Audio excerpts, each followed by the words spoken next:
Welcome back, Rams. We are back with another week of Down in the DMs. This week's question comes from Brandon Vasquez, and he asks, was the Astros punishment enough, and was Manfred's reasoning believable? Lots of feelings about this one, but I'm going to toss this one to you, Jayson. How you feeling? Yeah. Oh, my goodness. Believable is probably the worst word that could have been used there. Anything that is coming out of Houston Astros front office, any type of words that are coming out of, especially Carlos Correa's mouth, it's a complete lie. He says we deserve to win that championship. We have good players. Good players and know what's coming. Yeah. I think what really stuck out to me, it was Mike Trout coming out and saying that if I knew what pitch was coming, baseball would be really fun. Because being the best player in the world and knowing what's coming, I mean, the punishment was not good enough to only take one. What you took away 2 years of draft picks. But they still have the other 30 rounds? Exactly. Exactly. First and second round, and then so bad. And then you fine them $5 million. They said you can make that back in 10 games of beer sales. Yeah, you make that back in beers. That's pocket change. Exactly. It doesn't make any sense. Baseball, they make a lot of money. And I don't watch it, but I know millions of people out there watching it. So that $5 million is nothing. Nothing. And what the Astros not getting their championship taken away, you're going to give it to them because you're basically saying in a way that you won the game. And you cheated, but you really didn't cheat. Yeah. So I'm like, you punishing them with $5 million and taking away draft picks is not enough. And the Astros are going to keep on fighting and say, well, we didn't cheat. We just knew this, but did they really know it? The worst thing Manfred is this is just gonna be a stain on his career until he dies. But the worst thing that he said was, why would I bring back a piece of metal? Why are we fighting about a piece of metal? And one thing, you're gonna like this. Yeah. Well, something that the player said for me was Justin Turner. Here's what he had to say. Which, by the way, is called the Commissioner's Trophy. So for him to devalue it the way he did yesterday is just tells me how out of touch he is with the players in this game. And I never thought that I would agree with a Dodger. I never thought that in all of my days I would put a positive thing about the Dodgers on TV. But what Justin Turner had to say, I think it speaks so much to how little Rob Manfred cares about the game, and that he cares about the players that bring him money. Exactly. I just think it's ridiculous. It's a complete farce. You remember when Barstool made those T-shirts of Roger Goodell with the clown ones? nose? Yep. It's Rob Manfred's turn. He might be worse than Goodell. You're going to degrade the trophy that is put in the commissioner's name. That has your name on it. I completely agree with you guys. It seems like this team has not taken anything seriously, and they feel like they shouldn't be affected at all. It's just everything that they're doing is not respectful to the rest of the league and anybody else involved. I say they need to be suspended some type for of punishment. A long time until they get it fixed. Literally, right as I was walking into the show tonight, I forgot the name, but one of the pitchers, Marte, he in the Astros organization just got banned for a whole season for PEDs. And it's a ban coming from the Astros, but it wasn't the one any of us wanted. And if Roger Goodell is able to ban a player for PEDs, but not for cheating, he should call up Pete Rose right now and apologize. Yeah, and if you're looking at it, you got to think that Manfred said that it's a zero tolerance policy, all the threats that the Astros have been getting, like, we're going to hit you in every single game. He said there's a zero tolerance policy for that. And if any pitchers do that, they're going to get suspended. They're going to get suspended than any Astros player did for cheating.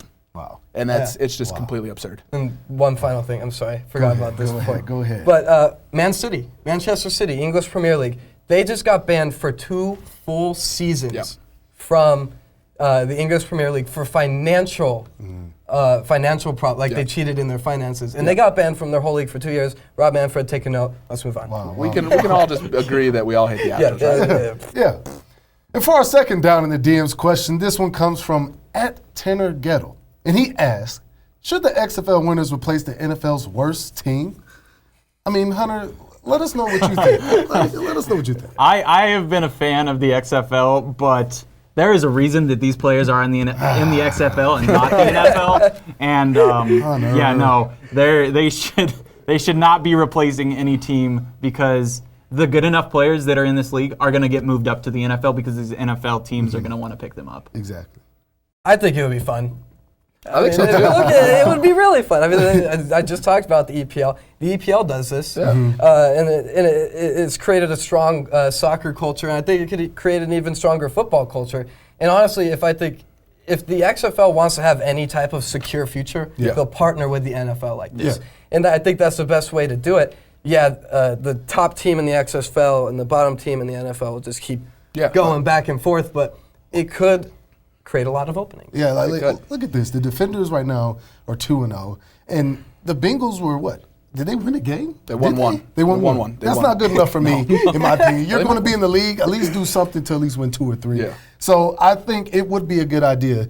Now, I'm not saying that coach is going to come out there and outcoach somebody, but the players are going to give their effort because they know I should be in this league, not these guys that are going bad every year. So I just think the XFL winners should face the worst team. Now, I don't know how that's going to play out. Face them, or they should be in that league now. I mean, maybe they should face them and play for their spot. That would be interesting to see. A little playing game. What you're saying here is players that are in the XFL want to be in the NFL, but they're not there. Cardell Jones, the quarterback of the Defenders, was in the NFL, and he is now in the XFL because he has no job in the NFL. Shout out my guy, King, baby. Dalton, 100%. I think Cardell's probably better than a lot of quarterbacks that are in the league, but you got to think he didn't have the chance. He was behind Phillip Rivers. They're not going to give Cardell Jones that chance to play over a future Hall of Famer.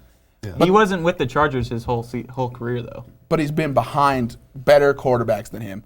Send him to the Bengals and let him try and beat out Joe Burrow for a spot.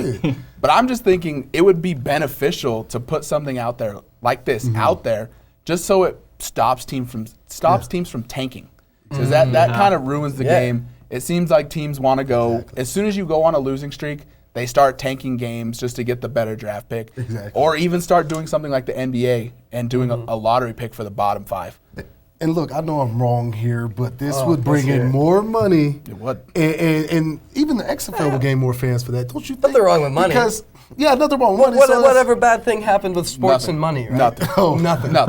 Nothing at all. Okay. I think it would be more interesting if it was a feeder league, kind of like the G League or something, because there's leagues that have that, like the NHL has that, and they all have that. So I think the XFL could partner in that way, but I don't think this is really. I want Tim Tebow. That's my closing thoughts. Please, I want a Tebow again. That's Tebow times. R.I.P. Well, Rams, that is all we have for this week. Thank you for sending in your questions for down the DMs, and be sure to keep DMing us, and we might just pick your question to be on air. To keep updated with more sports throughout the week, be sure to follow us on Twitter and Instagram at sports_CTV. I'm Jayson Ortiz. I'm Ethan Bird. I'm Ellison Hubbard. And I'm Hunter Fillmore. Tune back in tomorrow for the news you know from the people you know. Erica Johnson and Brendan Fairbairn will be talking about if Steve Addazio was the right hire for CSU. And in Ram Buzz, they talk about the women's swim and dive chances at winning their first Mountain West. You don't want to miss it. Until next week, have a great night, Rams.